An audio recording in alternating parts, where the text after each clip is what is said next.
بۆ کاتێکی وا خۆتان ئامادە بکەن خوا گوناح نییە ئەگەر کەسێک بێت بڵێ ئێستا هەلێکت بۆ ڕێککەوتووە کە تەنها 2 سەعاتی خۆت بە ئیسلام بدا بۆ ئەوەی کە بێ ئێرە خزمەت بکەیت بە ئەرچی دەزانی وا دەزانی تۆ بزیت لێ دەکرێتن وا دەزانی ئەرکێکە بەسەر شانتەوە قورسە ناتوانانی جێبەجێ بکەیت چجای ئەوەی کە ئەگەر بێت وەڵڵا بەس باسی ئەوانە بخینەوە کاتێکە ڕوحکێشانی ئەو ئینسانانە چەندە قورس بووە لە کاتێک پێغەمبەری خوا صلی الله علیه وسلم کاتێکە بەگەر جەنازەی سەعد ئەکەوێت بەسەر سەرەپێیەکانی دەڕاتن سیگەپێیەکانی دەفەرمووی پێغەمبەری خوا بۆ ئەوها دەبوون دەفەرمی وەڵڵا ئەوەندە مەلایکەت دابەزیوە ئەترسم پێ لە باڵی مەلایکەتێک بنێم ئیجا کە دەگەیشتەوێ دەفەرمی ئەڵڵاهو ئەکبەر دەفەرمووی پێغەمبەری خوا چی بوو فەرمی وەڵڵاهی گۆڵ ئەوها سەعدی کوشی کە پەراسوەکانی چەند پەراسوێک جێم لە قرچەی پەراسوەکانی بوو ئەگەر سەعدێک پێغەمبەری خوا صلی الله علیه وسلم لە بەرامبەریدا بفەرمێ اهتز عرش الرحمن بموت سعد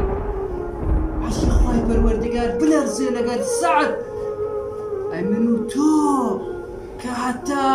گەردەنمان هەرە هەمووی تاوانە من و تۆ کە دڵمان ڕەش بووە بۆچی ئەگەر خوای پەروەردگار فەزلێکی لەگەرداوین کە بتوانین لە ڕێگایەک لە ڕێگاکان خزمەتی دینی خوای پەروەردگار بکەین بەر لەوەی کۆتاییمان پێ بێ چکە براکەم وەڵڵا کاتت دیاری کرا و هەر وەقتت هات یەکسەر لێت ناگەڕێ کە گەنج یا پیری زۆر گەنجمان دیت بۆ خۆتان دەزانن کە زۆر گەنجمان دیت ئێستا چوونە ناوگۆ کامتان لە ئێوە ئێستا گرێنتیم دەدەنێ کە بگەنەوە ماڵەوە بە ساخی کامتان دڵنیانە 100% کە دەگەنەوە بەبێ ئەوەی کە وەفات بکەن کەواتە ئەگەر کەستان ئەو بیتاقەی گرێنتیتان لەکن نییە ئەی بۆچی هەموو ڕۆژێک دانەنێ کە ئەو ڕۆژە ڕۆژی کۆتاییمانە و ڕۆژی مردنمانە چونکە ئەگەر وات کرد هەم ماڵ و منداڵەکەت و هەم ئەو کارەی کە بۆ خوای پەروەردگاریشت داناوە زۆر بەچاکی جێبەجێ دەکەیت سبحانك اللهم وبحمدك أشهد أن لا إله إلا أنت أستغفرك وأتوب إليك